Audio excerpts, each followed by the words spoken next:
Foi realizado no auditório da Faculdade Integrada da Grande Fortaleza uma palestra ministrada por Alexandre Múzio, coordenador de infraestrutura de TI do DENOX.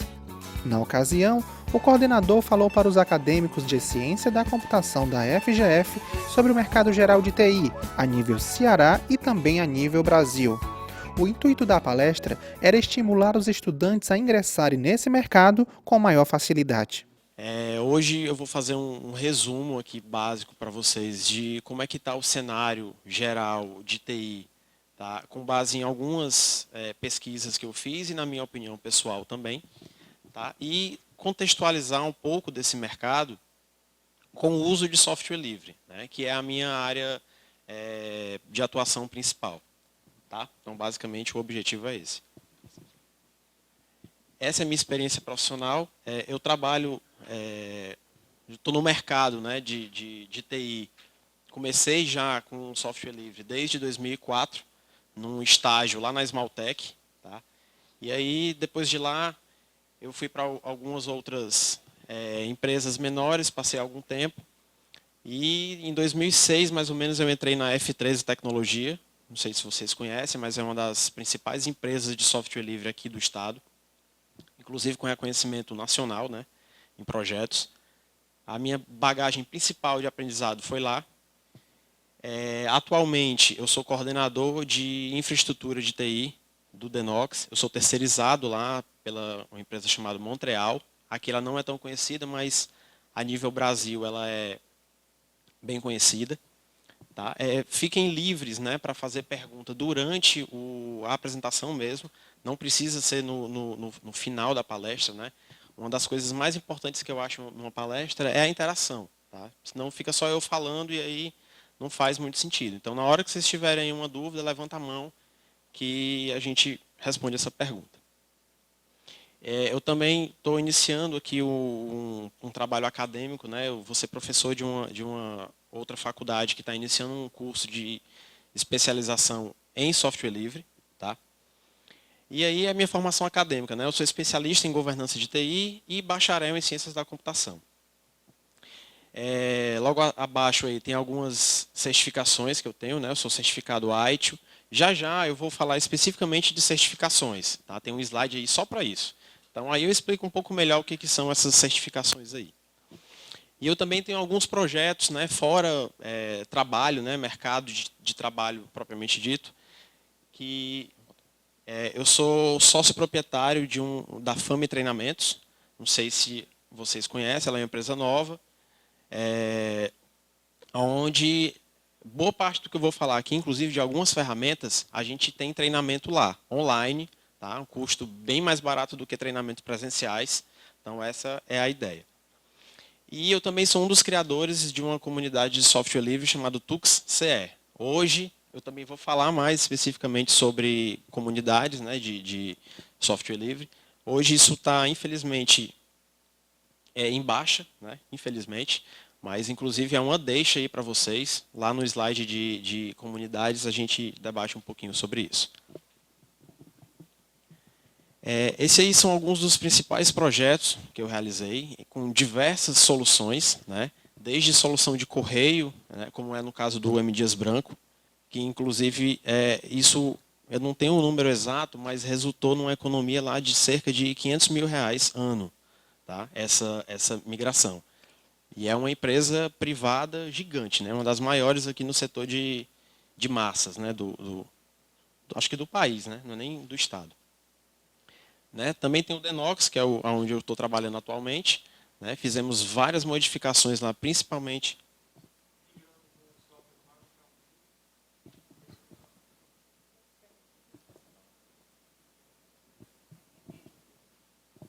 Alô?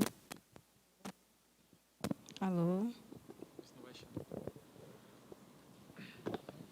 Se o senhor migrou todo o sistema do M. Dias Branco de um software pago para um livre?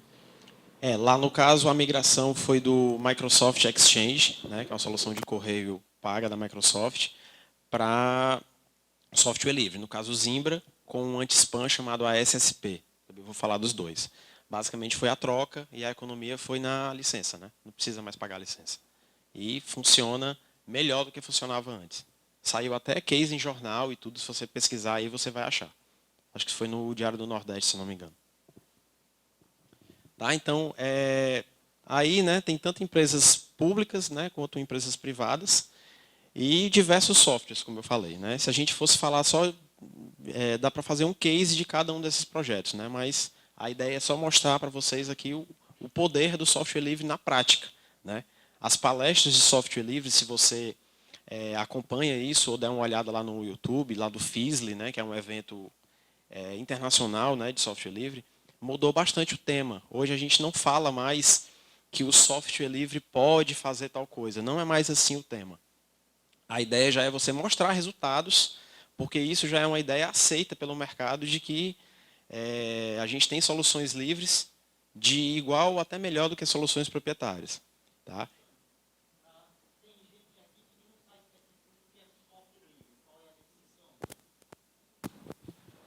A definição específica de software livre.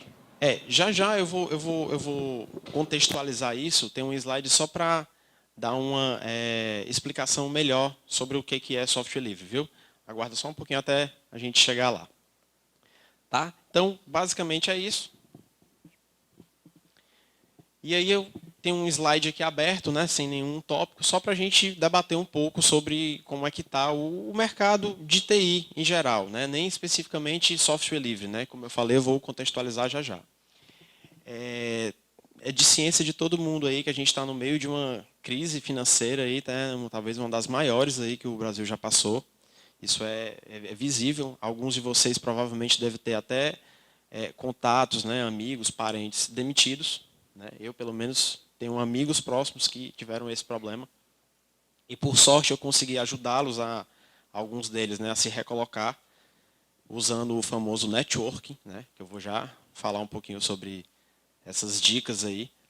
Tá? Mas, por incrível que pareça, o mercado de TI está sendo um dos que menos está sofrendo disso. Né? Ele está encolhendo, né, ele está tendo problemas como todos os outros setores, só que bem menos do que alguns outros setores, como a indústria, por exemplo, está demitindo aí as carradas. Né? Então, de certa forma, nós temos, não posso dizer sorte, porque tem gente sendo demitido. Né? Então, é até complicado você falar disso, mas a gente está até bem posicionado em relação à área que nós escolhemos para atuar. Né? Porque o mercado está retraindo, só que tem diversas oportunidades, como eu vou mostrar em alguns slides. Essa daí é uma notícia que saiu no Diário do Nordeste, dia 16, né, antes de ontem. Que isso é a nível Brasil, tá? Que o mercado de TI tem cerca de 50 mil vagas abertas. E o que falta para essas vagas serem preenchidas? Pessoas capacitadas. Tá? Basicamente isso. Então, vocês estão aqui, né, aprendendo, se capacitando, assistindo essa palestra, cursando os seus cursos aí, com o objetivo, eu imagino, de preencher uma dessas vagas. Né? Ou até não necessariamente entrar no mercado formal de trabalho. Né? Você pode montar a sua empresa também. Tem oportunidade. Eu mesmo estou fazendo isso com a Fame Treinamentos, né? Paralelo ao meu trabalho de carteira assinada, né? Digamos assim. Então, isso daí foi uma pesquisa feita por esse órgão aí, IDC, né?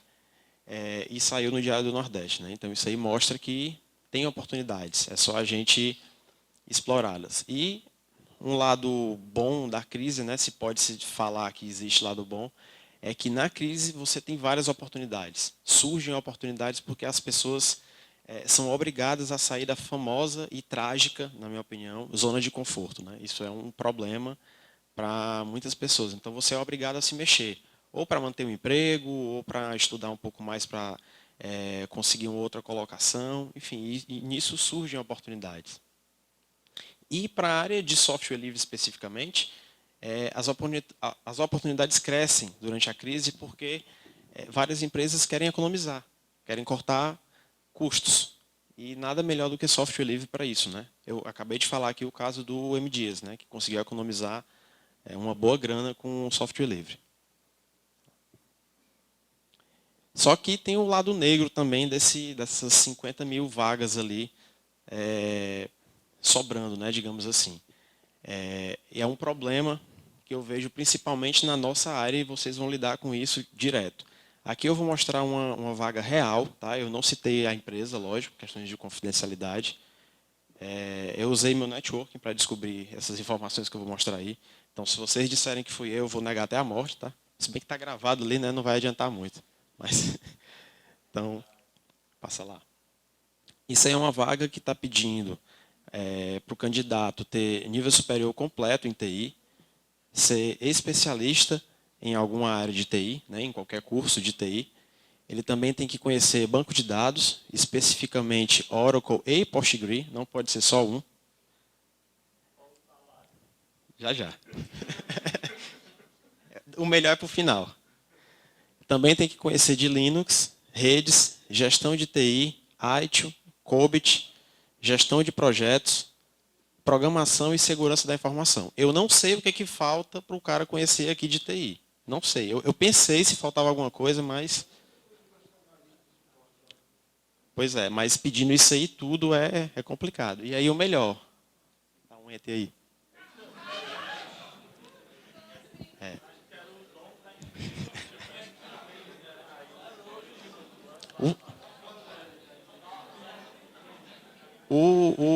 O salário não é divulgado na vaga, né? Mas isso aí eu conheço uma pessoa de dentro lá da empresa que disse que é em torno disso daí. Varia um pouco dependendo do perfil do cara, né? Acho que se ele tiver tudo isso aí deve chegar nos 1.600 mais ou menos, né? Tá? Então, isso é complicado também. Tá? Aí, assim, pensando do lado de gestor, né, que é a minha função atual, tem duas possibilidades desse tipo de aberração aí, né? Primeiro pode ter sido, não sei se tem alguém de recursos humanos aqui, se tiver me desculpe, mas pode ser alguém que não conhece de TI que fez a vaga, que criou a vaga. E aí a pessoa não sabe bem o que precisa lá para a empresa, não sabe dizer direito o que é redes, o que é gestão de projetos, aí coloca tudo, para ver quem é que aparece e do cara que aparecer pega o melhor. Pode ser isso. Então, assim, pode não ser má intenção da empresa, né? Faltou inglês, né? Quase, né? Então, vocês vão ter que lidar com esse problema ali, né, durante a carreira de vocês. Ele precisa conhecer ou ter experiência nisso daí. A vaga foi específica? Porque boa parte do que tem aí, vocês veem na faculdade, né? Gestão de projetos, vocês têm disciplina, segurança da informação tem disciplina. É conhecer ou é ter experiência? PostgreSQL, se eu não me engano, a professora Adriana aborda na disciplina de banco de dados. Então, como é que é? Ele não especifica bem na vaga, tá? Então, provavelmente, ele deva querer um cara que sabe um pouco disso tudo e ir lá ver o que se adequa melhor ao ambiente dele. Mas eu sei que aquela ITIL e COBIT, ele pede certificação. Tá, e aí, né, antes da gente começar, a gente falou um pouco de mercado de trabalho, né? Quanto ganha um profissional com todas as certificações, mais ou menos? Eu não sei, porque eu não conheço nenhum profissional que saiba isso tudo. Por cima. Não, o que acontece? A nível de servidor público, se você for parar para olhar concursos, pede basicamente isso aí e mais algumas coisas que eles inventam. Mas tem um sentido. No caso de servidor público, faz sentido pedir isso tudo, porque ele não é o cara que vai fazer. Ele é o cara que vai ver se o terceirizado, se o estagiário está fazendo. Tá? Diferente de órgãos, isso não vale para órgãos como o SERPRO, por exemplo, que a atividade principal é TI. Mas para todos os órgãos que não é TI, é o único lugar onde isso faz sentido. Porque esse cara tem que saber um pouquinho de tudo, porque ele vai ver se as pessoas que ele contratou estão fazendo aquilo, se não estão enrolando ele. Então, o único lugar onde faz sentido isso, né, no setor público. Eu estou dentro de um e eu estou vivenciando isso. Antes eu também achava que era sacanagem esses concursos pedir tudo, né? Mas é por conta disso. Então, assim, lá respondendo mais objetivamente a sua pergunta, lá no Denox eu tenho 6 analistas e um de cada área daquela.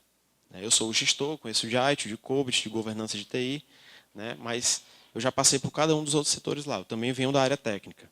Então, hoje eu estou como gestor, mas eu vim da área técnica. E eu tenho um analista de redes, um DBA, um programador e assim por diante. Então, não é um cara que faz aquilo tudo, né? Tem especialistas, né? Eu acho que é para isso que vocês estão estudando aqui. Ou para se tornarem gestores no futuro, né? Ou para virarem especialistas em alguma coisa. Porque é assim que o nosso salário cresce, né? Não tem outro jeito. Então, basicamente, eu não conheço ninguém que faça isso tudo ao mesmo tempo. Tá? Então, o que é software livre? Eu coloquei duas definições só para a gente contextualizar aqui. É qualquer software que permita que seus usuários possam executá-lo, modificá-lo, copiá-lo ou distribuí-lo. Ou não, e distribuí-lo. Tem que ser tudo isso ao mesmo tempo. Então, basicamente, qualquer software que permita isso, ele em linhas gerais, considerado um software livre. E também uma segunda definição, né? Software livre diz respeito à liberdade, não ao preço. Percebam que isso é uma confusão principal de muita gente, né? Inclusive de clientes que contratam o serviço. Percebam que na primeira definição não tem dizendo em lugar nenhum que ele tem que ser grátis. Não tem. As pessoas que fazem o software também têm crianças para alimentar em casa, né? Então, não tem que ser de graça. Né?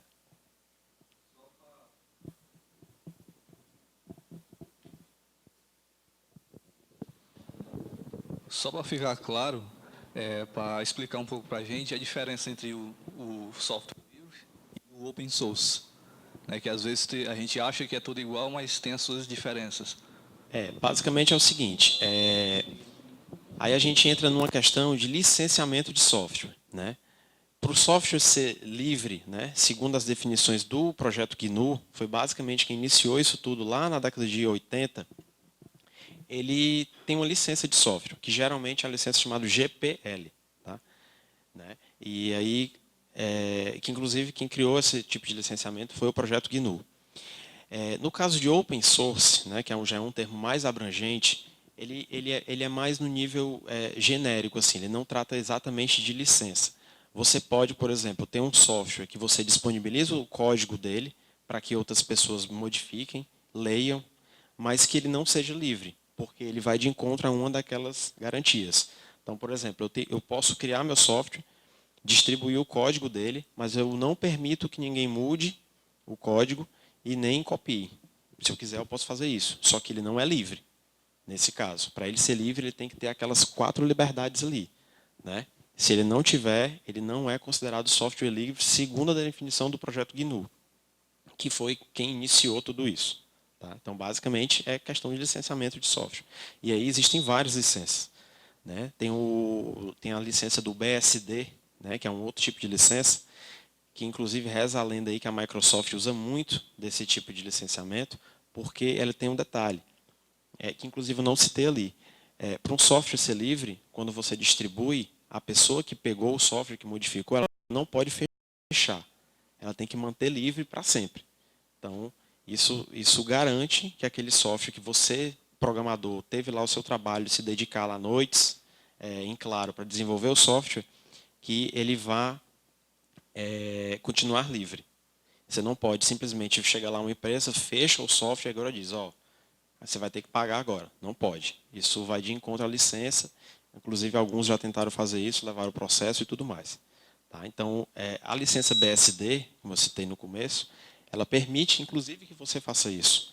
Né? Ela permite, inclusive, ela se diz assim, ela é tão livre que permite, inclusive, que você pegue, feche e venda. Não tem que dizer nada para ninguém. Aí a gente entra numa questão muito ideológica, né? Porque existe, inclusive, o embate aí desses dois grupos, né? Defensores da liberdade da licença BSD, que permite, inclusive, vender, né? Que reza a lenda que boa parte dos sistemas proprietários foram feitos com base nessa licença, porque ele vai lá, pega algo que a comunidade fez, fecha, bota no software dele e vende. E os defensores da licença do projeto GNU, né? Que já é mais defensora, digamos assim, do software livre, porque ela não permite que você faça isso. Mas, basicamente, é essa a diferença aí dos dois.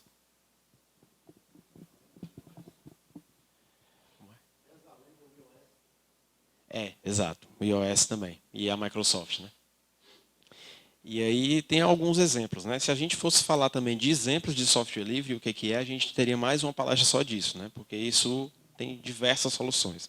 Eu citei aí só os mais, digamos assim, enterprise, né? Os que mais têm aceitação atual no mercado e que eu conheço também, que eu trabalho com eles corriqueiramente, tá? Mas não quer dizer que sejam os melhores, é apenas questão de conhecimento pessoal. O mais famoso aí, praticamente todos vocês já devem pelo menos ter ouvido, mesmo que nunca tenham mexido, é o Linux. Tá? Por que eu coloco ali GNU Linux? Né? Isso também é uma questão lá de definição. O kernel do Linux, né, que é não sei se vocês já tiveram cadeira de sistemas operacionais, o pessoal aí de ciência da computação vai ver isso, ele é o núcleo, né, do sistema operacional. E quem desenvolveu esse núcleo não foi... Basicamente, o Linux surgiu assim, tinha 2 grupos. Né? Um grupo estava pensando em fazer um sistema operacional, ia se chamar GNU, inclusive, e esse grupo começou fazendo o kernel. Então, ele fez o núcleo do sistema operacional, só que ele não fez o resto do sistema operacional, os comandos e aquela parte toda. E aí chegou o Linus Torvalds, né? Ele pegou uma outra distribuição baseada no Unix e gerou esses outros comandos. Daí ele pegou o que já estava feito lá do projeto GNU e juntou os dois. Então ele pegou algo que já estava feito, com o que ele fez, e gerou o Linux. E aí o pessoal do projeto GNU é um pouco chateado com isso, né? Porque geralmente você conhece Linux somente por Linux. Né? E aí todo o principal, ali, digamos assim, do sistema operacional perde o mérito de quem fez. Né? Então, só uma questão aí de, se vocês pesquisarem lá por isso, vocês vão ver essa historinha bem interessante aí. A segunda solução aí é uma solução de correio, que eu já falei dela aqui, né, lá no M. Dias Branco, é o Zimbra. E, em conjunto com ela, é uma outra solução, não tem nada a ver com o Zimbra, é outro projeto, é uma solução de anti-spam, poderosíssima. Essa solução aí é uma das mais robustas que eu já vi. E não estou falando só de software livre, estou falando de soluções robustas de anti-spam. Tá? Inclusive, bate de frente com soluções pagas caríssimas. É o ASSP. Tem treinamento, praticamente disso tudo aí lá na Fama Treinamentos. Tá? A outra solução aí é o OTRS. Alguém aqui já ouviu falar de ITIL, Service Desk, esse tipo de nomenclatura aí é comum? Né? Então, basicamente, né, eu vou falar um pouco disso lá na parte de certificações, mas já adiantando aqui, essa ferramenta ela serve para você controlar, para você facilitar, organizar melhor o seu setor de TI, principalmente o setor que trata de demandas. Né? O usuário liga lá, você quer controlar essa demanda desde o momento que ele ligou até a hora que você resolve. Então, tem todo um trâmite, e o ITIL ele define, né, ele te dá boas práticas de como você conseguir isso baseado em experiências já ocorridas ao longo de algumas décadas no mundo todo. Então, essa ferramenta aí, ela que a gente pode simplificar aqui, que ela implementa o ITIL. Tá? É uma ferramenta de Service Desk. Né? E uma outra solução aí é a ferramenta chamada Zen. Tá? Escreve com X, mas a pronúncia é com Z mesmo, Zen. É outra ferramenta. Alguém já ouviu falar aí de VMware, por exemplo? Aí é mais conhecido, né? Pronto, essa ferramenta VMware é pago, né? É um software proprietário, muito bom, diga-se por sinal. Eu não sou um profissional xiita, né? Como tem alguns na comunidade de software livre, que tudo quer colocar software livre. Eu não acredito nisso. Eu acho que a gente tem que colocar o melhor para o que a situação exige, né? É isso que as empresas querem. E é importante vocês terem essa definição também. Eu já vi gente perder emprego porque quer colocar software livre em tudo. Não é a ideia. Tá? Então, essa ferramenta aí, ela faz frente, né, com o VMware. Né, e entre outras soluções, tem a da Microsoft também, que é o Hyper-V. Né, ela também faz frente com todo esse pessoal aí. E com a mesma simplicidade, né, ela tem a versão terminal, né, e tem as evoluções dela, que é o Zen Server, por exemplo, que usa isso por baixo e é todo gráfico. Né? Você monta no instante seu servidor bem facinho, do jeito que quem já tentou mexer com VMware é muito parecido. E por último, né, tem algumas soluções aí de monitoramento, que é isso? Basicamente, para você, hoje, como todas as empresas usam de TI, né, e os parques de soluções estão cada vez maiores, né, você tem servidor de banco de dados, você tem um site, você tem o seu servidor de arquivo, você tem muitas soluções na sua empresa, né, nas empresas. E aí o negócio dessa empresa precisa que a TI funcione 24 horas por dia, 7 dias por semana, 365 dias por ano. Então, é legal não, eu diria que é primordial você se antecipar de problemas. Como assim? Essas ferramentas servem exatamente para isso. Elas ficam monitorando todas as suas soluções, o que você tem de implantado, e na hora que algo sair do que você programou, por exemplo, um servidor começou a ocupar lá 80% de espaço em disco. Se você não tiver uma solução dessa, é inviável você olhar o espaço em disco de todos os servidores todos os dias. Você vai passar o dia fazendo só isso. E aí é só um exemplo, tá?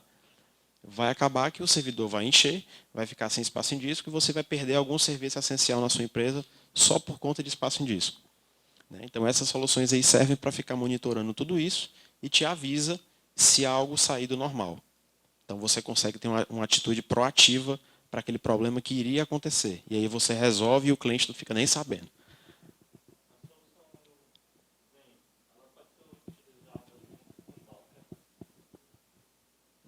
O Docker é uma solução gráfica, né?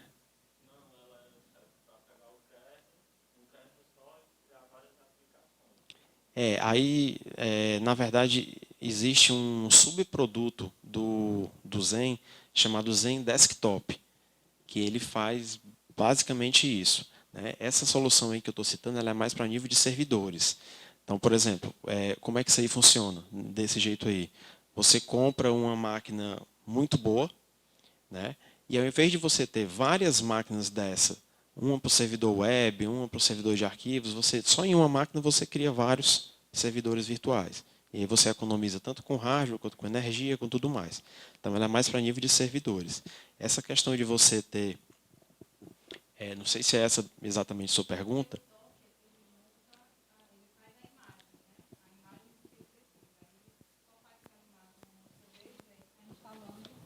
Servidores que forem precisos.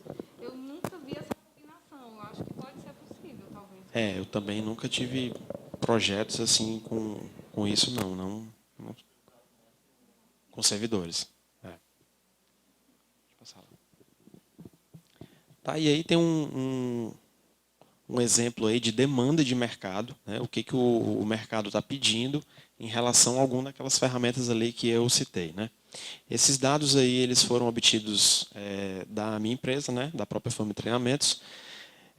Eu consigo saber lá qual é a demanda, tanto de consultoria quanto de treinamentos para essa ferramenta específica.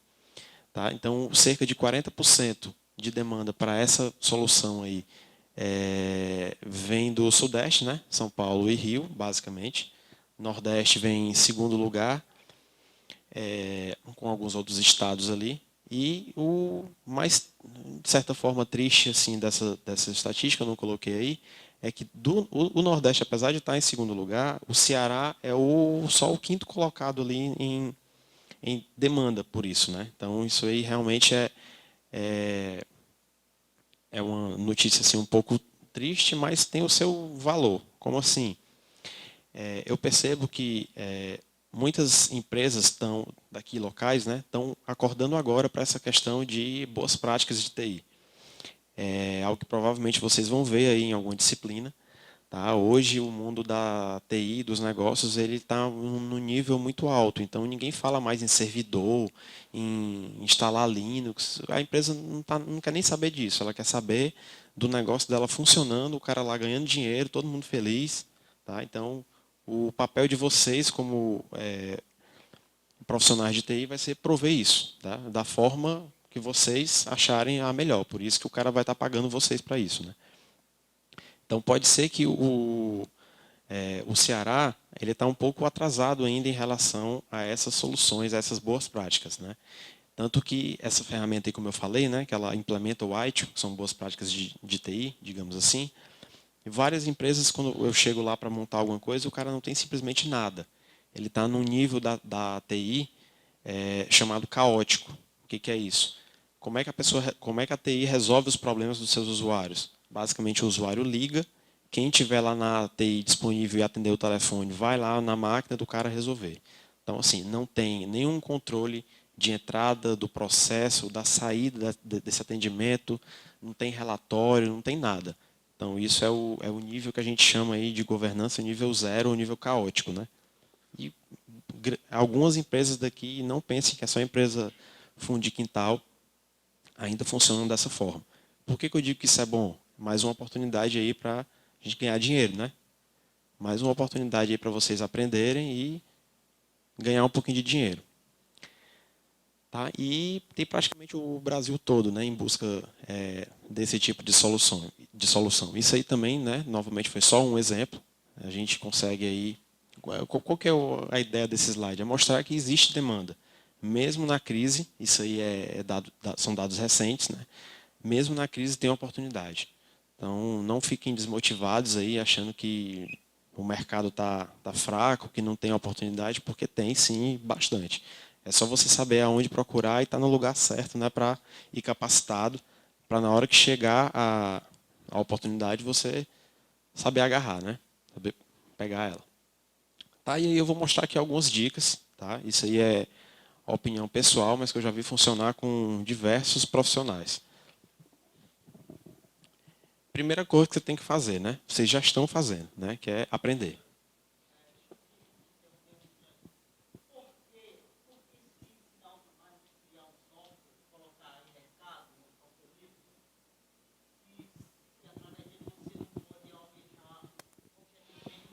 Alô.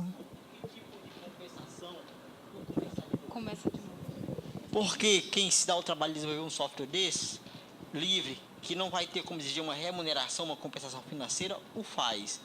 De que forma quem desenvolve esse trabalho vai ganhar com isso?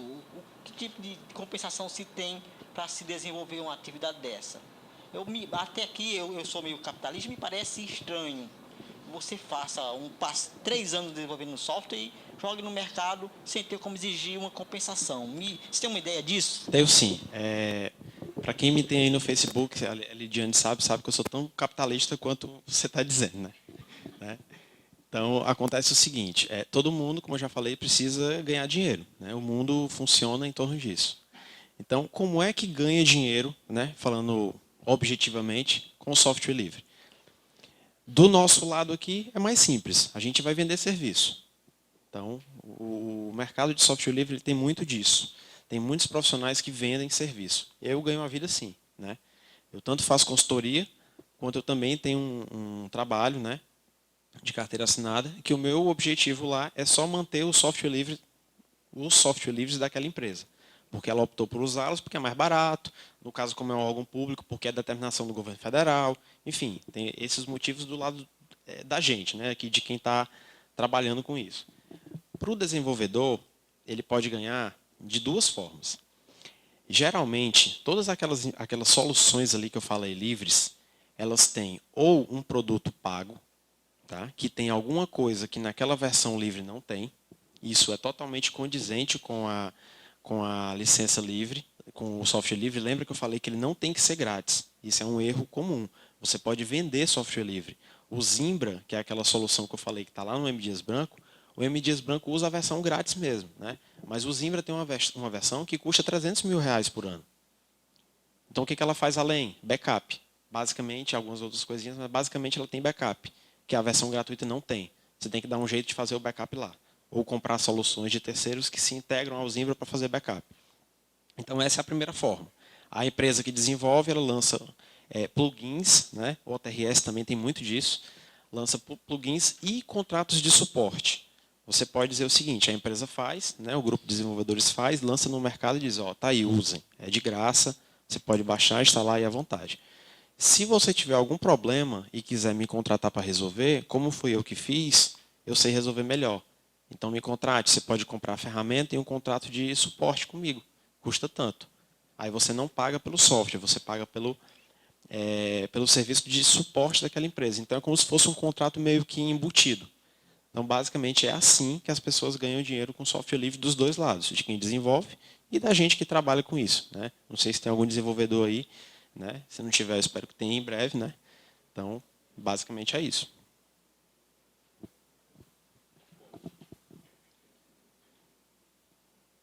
Né?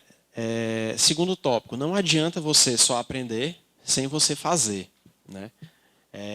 Eu conheço algumas pessoas, eu espero que vocês não sigam esse caminho, é uma dica, mas também é uma opinião pessoal minha. Né? A não ser que vocês queiram ser o cara que vai trabalhar só com pesquisa, né? A não ser que vocês queiram ser pesquisadores, vocês aprendam e sempre alinhem esse aprendizado à prática. Tá? O mercado precisa disso. Se você chegar lá para uma vaga de emprego com um currículo, você sendo doutor, e você nunca ter tido uma experiência profissional, eu, pelo menos, como gestor, não contrataria. Eu preferia o cara que está no segundo semestre, mas ele já trabalhou, ele já fez, ele já viveu isso. Geralmente o mercado escolhe assim. Então, sempre concilie, a não ser que você queira ser pesquisador. Né? Novamente, aqui, o pessoal de ciências da computação aí, né, pode querer ser pesquisador. E aí viver com bolsa de pesquisa, esse tipo de coisa. Aí é um outro nicho. Né? Se você for para um mercado de trabalho convencional, né, você vai ter que aliar o que você está aprendendo aqui, e não só aqui, que é o que eu vou falar já já aí também, com a atividade, tá, do dia a dia, na prática. E aí, como é que você faz isso? Né? Você precisa se engajar em alguma coisa e compartilhar conhecimento. A gente está na geração do conhecimento. Né? Então, quem tem a ideia de aprender e guardar para si, está fora do mercado automaticamente. Tá? A não ser que você ainda encontre um chefe muito arcaico, uma empresa de um modelo muito antigo que ainda trabalha com esse modelo. Hoje, se você fizer alguma coisa e não documentar isso e divulgar, você está basicamente eliminado pelo mercado, ou em breve. Tá? Então, você precisa se engajar em projetos. Tá? Não precisa ser necessariamente trabalho isso. Tá? Você consegue, na minha época lá de início, como é que eu fazia esse engajamento? Eu ia atrás de eventos, eu vou já mostrar aqui algumas opções. Eu ia atrás de eventos, ou dentro da própria faculdade, ou eventos fora que eu digo fora da faculdade, né? No próprio Ceará tem alguns. E você vai lá, assiste, você vê alguma coisa que você domina, você submete uma palestra, você vai lá, você tenta, se você não for bom em falar em público, você tenta ajudar com algumas outras coisas nesse evento, e aí você vai sendo conhecido. Você vai sendo... você vai começando a criar, eu acho que é o próximo tópico, a sua rede de relacionamentos, né? Ou o famoso networking. Né? Quem não conhece esse termo, anote, porque isso daí é chave para o resto da vida de vocês. Tá? Sobre essa questão de palestra e networking, eu tenho um caso real, né? O meu próprio caso. No começo da carreira, como eu falei, né? Eu procurava eventos e tal para palestrar e tudo mais, mas eu tinha o maior medo de falar em público. Eu acho que também deve ser uma realidade aí de muitos de vocês de TI. Né? Você pode ficar muito encabulado aí, né? Como a gente diz aqui no Ceará. Mas isso é uma forma de você vender seu peixe, você se apresentar para o mercado, você fazer network, e aí você conseguir se manter no mercado ativo. Não necessariamente você consegue fazer networking só dessa forma, né? Porque a gente sabe que não é todo mundo que consegue fazer isso. É a habilidade de cada um. Mas você precisa fazer networking, né? Você precisa se engajar em alguma coisa. Então, já vou mostrar alguns eventos aí que vocês podem pesquisar, se agendar já para começar a participar. E também, né? Cuide do seu marketing pessoal. Eu já trabalhei com algumas pessoas muito boas, tá? Só que o cara não consegue se vender. Ele não consegue mostrar para os outros que ele é um bom profissional. Então, infelizmente, não basta você ser bom. Você precisa que as pessoas chaves conheçam que você, saibam que você é bom. Para que na hora que surgir a oportunidade, o cara, opa, tem uma pessoa lá, em tal lugar ali que dá para fazer isso aqui, deixa eu falar com o cara. E aí vai. Tá? Então, assim, você precisa disso também. E uma outra coisa que isso é muito importante também, e é um defeito, geralmente, do pessoal de TI, né, de computação em geral, é a gente ficar focado só naquele primeiro tópico ali em relação à aprendizagem técnica. Tá? E isso está mudando, eu acho que já mudou bastante no mercado, que é o seguinte: a gente precisa também investir em qualidades não técnicas. Como assim? Não é só você saber fazer, porque isso você aprende, às vezes, se você já tiver uma base, você aprende até lá dentro da empresa. Depois que você já chegar lá, você consegue aprender. Mas tem coisas do seu comportamento que é tão importante ou até mais importante do que a qualidade técnica. Então você precisa hoje em dia ter um relacionamento interpessoal muito bom. O cara de TI hoje não trabalha mais como na década de 80, né, que era trancado dentro de uma sala com ar-condicionado, cabelo comprido, barba, programando. Não é assim mais. Tá? Quem imaginar essa figura aí, até meio vibe assim, né, isso não tem mais. Não sei o pessoal lá que trabalha com COBOL ainda, um negócio assim bem antigo, mas não é o caso de vocês, não vai ser. Então, se atentem a essas outras qualidades, tá? Que não técnicas. Isso é muito importante. Recentemente, eu tive uma contratação lá no Denox que eu estive diante dessa situação. Tá? Eu tinha um cara, né? Depois de uma triagem lá, foram os melhores. Eu tinha um cara que era muito bom tecnicamente. Na verdade, os dois eram muito bons tecnicamente. Só que um deles tinha sido indicado, ou seja, eu já conhecia alguém da minha rede de confiança pessoal. Né? Network tem a ver com confiança. Não é só você conhecer a pessoa, é você confiar nela. Porque a pessoa já tinha me indicado que tal pessoa que estava no processo era muito boa. Beleza, eu mantive o processo. Essa pessoa chegou lá no final, tinha a indicação de alguém que eu confiava e também conseguia se expressar muito bem na entrevista. Né? Então, juntou esses dois pontos aí e o cara foi contratado em detrimento do outro, que também era muito bom tecnicamente, tinha um currículo muito bom, cheio de certificações, experiência, não sei o quê. Só que eu não tinha nenhuma indicação daquele cara, né? E ele nem se portava tão bem durante a entrevista. Então, por isso que o networking é importante. Né? É uma rede de confiança. Só que do jeito que eu recebi essa indicação do cara e realmente o profissional que eu contratei deu certo e está muito bem até hoje, se tivesse dado errado por alguma coisa que o cara mentiu para mim, quem me deu a indicação, também pegaria para ele. Então, isso é realmente uma rede de confiança. Então, quando você estiver num nível melhor aí na carreira e você for indicar, né, ou receber indicação de alguém, pense muito no que você está dizendo ou o que você está indicando, porque isso pode virar a favor ou contra, né, de você lá no futuro. Tá? E aí a gente entra num tópico que todos vocês já devem ter ouvido falar, se não, escutem, tá? É muito importante, que é a questão das certificações. Tá? Tem uma pergunta aí, né? É necessário certificação? Aí essa resposta aí, essa pergunta, ela tem um duplo sentido aí, né? Ela tem alguns exemplos aí. Pode mostrar todos aí já. Mais um, pronto. Né? Minha opinião, tá? Certificação, ela é uma porta de entrada. Então, se você tiver, já diminui o risco para quem está te contratando. Tá? O cara sabe, opa, esse aqui conhece alguns assuntos. Só que não é garantia de emprego. Não é garantia de que você pode até ser contratado pela certificação, mas não é garantia de que você vá continuar lá, você permaneça lá. Principalmente porque no mercado hoje, vocês fujam disso, existe um tipo de profissional chamado Certify Boy. Não sei se vocês já ouviram falar esse termo. Né? Que é o cara que só se preocupa em tirar a certificação. Né? E ele não segue aquilo que eu falei lá, que é a questão de aprender e fazer. Ele fica só aprendendo, colecionando um bocado de papel que tem o nome dele, dizendo que ele faz alguma coisa. Só que na hora que ele é contratado, mesmo que ele vai lá fazer, não é da mesma forma. Né? Porque o objetivo da certificação não é esse. É impossível ela garantir que você sabe fazer aquilo que você está dizendo. Tá? Então, ela basicamente ela certifica que o profissional conhece aqueles assuntos, mas não que ele consegue realmente fazer, porque tem até aquelas outras questões que eu falei. Né? Às vezes, no meio de um projeto, você não basta você ter a técnica para fazer. Você precisa ter o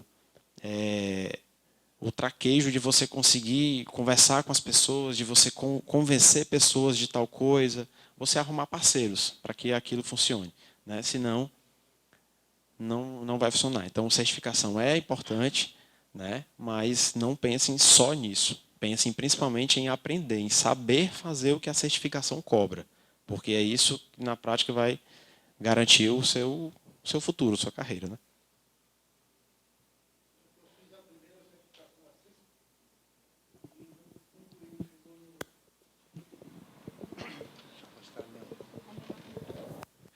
Eu fiz a certificação da Cisco. CCNA? A primeira e quando chegou na prova eu adoeci e não consegui terminar, né? Então, no caso aí, eu posso dizer que tem ou não tem? Não, se você não tem o papel te dizendo que você tem a certificação, você não pode dizer que tem, porque senão você vai estar mentindo num processo de seleção.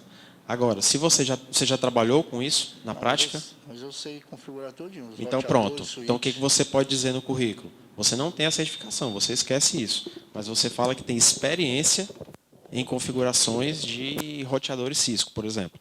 Às vezes, isso para os olhos de um recrutador é até melhor do que a certificação. Porque experiência mostra vivência, mostra que você sabe fazer aquilo, né? Certificação é muito importante, como eu falei, mas não garante que você saiba fazer, que você tenha experiência. Então, se você tiver experiência e certificação, é perfeito. É o melhor dos mundos, tá? E se você tiver experiência e certificação e ainda for indicado, pronto, você aí está, né? Você está contratado na hora, tá? Então, aí, né, como engajar-se, né? É aquela dica que eu falei. Vocês precisam se mover. Eu andei olhando lá no site da FGF, né, tem alguns eventos, né, como na maioria das faculdades também tem eventos. E como eu também já fui aluno, aí, já estive no lugar de vocês, eu sei também que vários alunos, eu acho que até a maioria, não sei, não procuram esses eventos ou não participam, né, tendem a só ficar lá nas cadeiras, nas disciplinas mesmo, fazendo feijão com arroz e pronto, acha que isso é o necessário, né, é só o que precisa. Não é. Então, procurem os eventos da faculdade, participem, né? Vai ter, inclusive, aqui em outubro, né, semana acadêmica, né, que está aberto a alunos. Eu já participei de uma na época da minha graduação em outra faculdade. Então, assim, lógico, se você for participar de algum evento desse, você tem que ter o domínio do assunto, né, o domínio mínimo, pelo menos. Alô, pessoal, só aproveitando aqui um pouquinho, na semana acadêmica, o Cleilson convidou diversos palestrantes, inclusive o convite que a gente fez ao Alexandre. Eu já conheço o Alexandre há quase 10 anos, mas o Cleilson participou de uma palestra dele e veio falar para mim, eu assisti uma palestra de fulano. Eu disse, vou chamar ele para palestrar aqui também. E na semana acadêmica, o Cleilson também convidou diversos outros palestrantes. A gente vai ter as meninas do Byte Girl, né, que é um grupo. A gente vai ter também o pessoal do PHP com rapadura, né? O pessoal que trabalha programação funcional também. Então, vai ter uma série de eventos bem bacanas na semana acadêmica. E eu já quero também que a gente comece a se preparar e pensar para a nossa feira tecnológica. Movimentar, quem sabe até trazer essas comunidades para participar efetivamente aqui com vocês e se reunir aqui com vocês. Assim, fortalece o que o Alexandre falou de networking e a parte de conhecimento técnico também. Tá? Né, a Lidiane acabou de falar aí duas, não sei se comunidade, mas 2 grupos, né, que eu não conhecia. E é importante aí para vocês já, tem mais 2 opções aí das que eu vou falar aqui para você se engajar, né, que é o assunto que a gente está falando agora. Então, conheçam esses grupos, vão atrás, procura site, não sei, algum representante lá deles, vê como é que você participa, fica lá no meio do pessoal, né, pessoal aí de desenvolvimento, essa questão do grupo de PHP aí é muito interessante, porque você entra no grupo, né? E nós vivemos em comunidade, né? A gente tem que participar de algum grupo, você tem que ser visto. Né? Informe-se também de alguns eventos locais. Eu vou falar, tem um slide aí só para isso, eu vou já falar disso. Né? Uma pergunta aí. Alguém aqui tem LinkedIn? Segunda pergunta, quais de vocês aí que levantaram a mão postam, sei lá, 2 vezes por semana? Sejam sinceros. Ninguém, né? Então não adianta de nada, tá? Basicamente, pode cancelar o LinkedIn de vocês lá, que não serve de muita coisa não, né? O LinkedIn ele é uma rede profissional, né? Como vocês devem saber. E é assim, uma das redes que realmente, na minha opinião, funcionam para o que se propõe. Ele não é só para contratação, tá? Como o pessoal pensa. Ele não é um fast job da vida ou um cato da vida. Não é isso, tá? Apesar de ter muita gente de RH. Fast job, né, velho? É o meu tempo, né? Eu tô me denunciando já. Tá passando o tempo aí. Mas eu falei o cato, viu? O cato ainda existe. Tá? Então, assim, uma dica interessante, né? Postem as suas coisas lá, mesmo que sejam de nível acadêmico, não tem problema. Tem gente vendo isso e é louco para contratar estagiário e trainee. Tá? Então, é uma dica. Não só tenha, como poste os eventos, esse tipo de coisa que vocês estão participando. Tem gente olhando para isso. Por que eu digo isso? Porque a última palestra que eu dei em outra universidade, eu postei lá algumas fotos da palestra, e eu não sei como é que funciona esse direito, mas até hoje eu tenho curtida e comentário lá. Coisa que no Facebook, por exemplo, isso não acontece. Ele é muito agora, né? Você posta, tem comentário, depois some, ninguém lembra mais, ninguém faz mais nada. Né? No LinkedIn isso funciona diferente. Eu ainda não sei explicar por quê, se alguém me perguntar, mas até hoje tem algumas curtidas lá, alguns comentários. Né? Então, de alguma forma, isso continua aparecendo para outras pessoas. Ou seja, eu estou sendo visto. E essa é a ideia do LinkedIn. Então,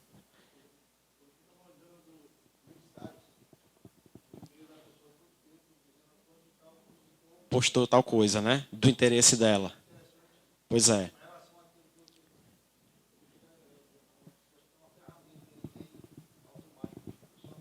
É verdade, eu já recebi alguns desses de outras pessoas que eu sigo. Então, realmente, é. Então, mais um motivo aí para vocês se divulgarem, né?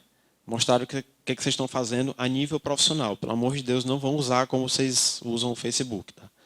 Senão também vocês vão ser banidos lá do LinkedIn, né? E eu me incluo, né? Novamente, quem me tem lá sabe das minhas postagens políticas lá, meio capitalistas, né?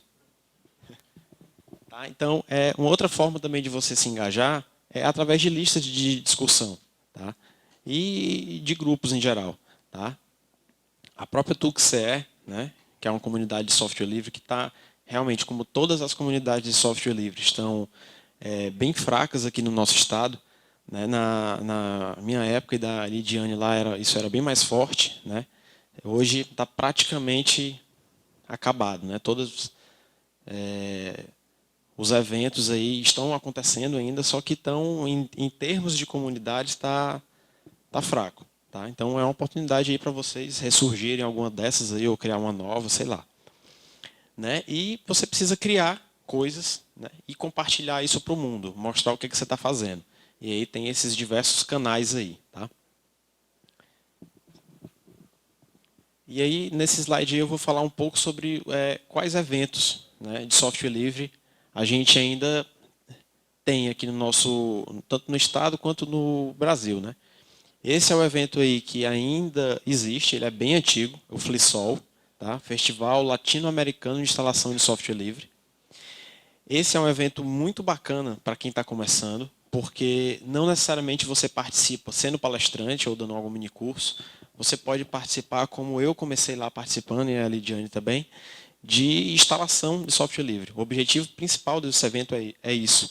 Então, quando você vai lá, tem algumas bancadas, né, que o pessoal monta, e você leva a sua máquina para alguém instalar o que você quer lá. Então, basicamente, tem os Install Fests, né, que o pessoal chama, os festivais de instalação. Então, você pode ajudar sim. Né? O FLISOL ainda acontece. Eu acessei o site lá do FLISOL e teve o último, que inclusive, se não me engano, teve a participação desse grupo que você falou, de Byte Girl, né? Teve participação deles lá, se não me engano. Eu acessei o site, houve aqui no Ceará ainda, aqui em Fortaleza mesmo. Né? Ele é na Latinoamérica todinha. Né? Então, existe sim, ainda está funcionando. Você pode ir lá se inscrever, palestrar, enfim, ajudar lá de alguma forma. Né? Um outro evento também muito bom que tem é o Consolide, não sei aí se vocês já ouviram falar. Ele é um evento, os dois, né? São específicos de software livre e acontece lá, geralmente é no Cefet, lá do Maracanaú. Tá? Eu até tinha escrito uma palestra lá, mas é uma coisa que eu não acho legal, né? Não é à noite as palestras, né? É durante o horário comercial, né? E aí eu acabei tendo um problema e não consegui palestrar. Mas é um evento muito bom e muito forte, viu? Tem muitas palestras, muitos mini cursos, cursos, workshops, funcionam durante uns 4 dias. O último foi agora recente, né? Então eu acho que isso é anual. Mas vale você ficar em contato, adicionar os caras no Facebook lá, curtir a página e ficar antenado disso, né? Para na hora que surgir o próximo, você tá lá. E o maior evento de software livre do Brasil, né, já há muito tempo, e ainda é o FISLI, né, o Festival Internacional de Software Livre. Tá? Esses caras aqui, os representantes desses grupos que eu citei aqui, né, do projeto GNU, por exemplo, né, eles geralmente palestram lá. Então é muito legal tanto para quem está no mercado mesmo, quanto para quem gosta dessa questão da filosofia lá do software livre, né? Eu já fui muito disso, né? Hoje eu já sou um pouquinho mais capitalista, né?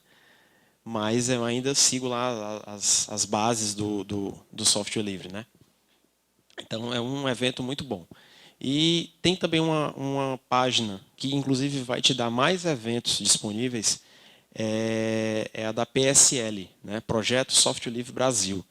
Então, se você colocar esse nome lá no Google, Software Livre Brasil, você vai encontrar a página do PSL, né, Brasil, e você vai ver lá todos os eventos que tem por estado, né, com data, com tudo direitinho lá.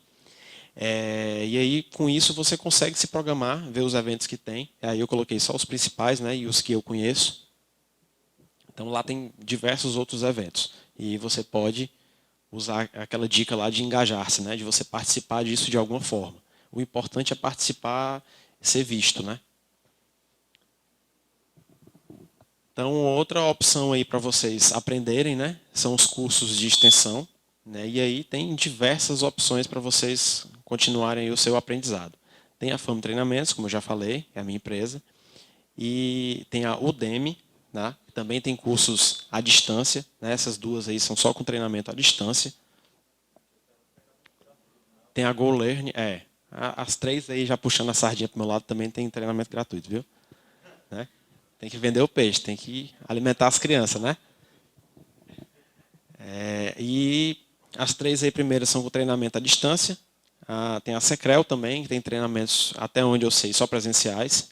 Até onde eu sei também, é uma das únicas que mantém esse método de treinamento aqui no estado. Acho que tem a Evolução também, se não me engano. E tem a própria faculdade de vocês, né? Eu olhei lá no site, tem vários cursos de extensão lá também para vocês fazerem. Então, a ideia é sempre continuar aprendendo. Mesmo eu com mais de 10 anos de profissão, eu continuo estudando, né? Eu estou estudando para mais 2 certificações, né? Mas, novamente, não sou Certify Boy, né? Como eu falei. Eu estou estudando porque eu estou trabalhando já com essas coisas, né? Que é a parte de gerenciamento de projetos. Então, eu estou enveredando também para esse lado. Tu já tem PMP, né? Pois é. Então, eu estou estudando aí para essa área aí também. E para algumas certificações de segurança também. Se contar todas as LPIs, eu acho que umas 7, né? 8, por aí. Mas eu não coleciono, não. Deixa rolar, Tá, pessoal? Então, tá aí os meus contatos. Fiquem à vontade para anotar. Eu só peço, o último ali é meu telefone, tá? Eu só peço que vocês mandem o WhatsApp ao invés de ligar. Eu odeio ligações, tá? Eu acho que esse é um pouquinho do lado antissocial aí da ATI, né? Que eu ainda mantive. É porque, na verdade, você tem que parar o que está fazendo para você atender o telefone, né? Então, eu acho mensagem instantânea muito melhor. A pessoa manda lá, na hora que eu puder, eu respondo. Tá? E, preferencialmente, e-mail, né? Porque eu não vou esquecer de responder. O WhatsApp, às vezes, eu não respondo. Tá? Mas fiquem à vontade aí para anotar os contatos, para entrar em contato, não tem nenhum problema. Tem mais o último merchanzinho, eu prometo, que é o site da FAME aí, tá? Então, fiquem à vontade aí. E é isso, pessoal.